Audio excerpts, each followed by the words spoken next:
ඔය හැඟීම පරිස්සම් කරගන්න. ඇල්ලතුරු වීදුරුවක දෙයක්වත් බලාපොරොත්තු වෙන්නත් එපා.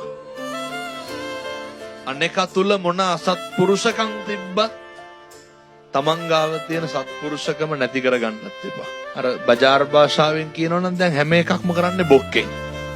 එහෙම නෙමෙයිද? හරි හැඟීමෙන් කරන්න. දැක්කද අර චොපර් එක අදිනවා කොල්ලෝ වතුරේ. මට බාහුබලී චිත්‍රපටිය මතක් වුණේ. ඒ එකමුතුකම ලංකාවේ මේ ජාති ආගම් ભેදයක් ගෝත්‍රයක් මොකවත් නැහැ.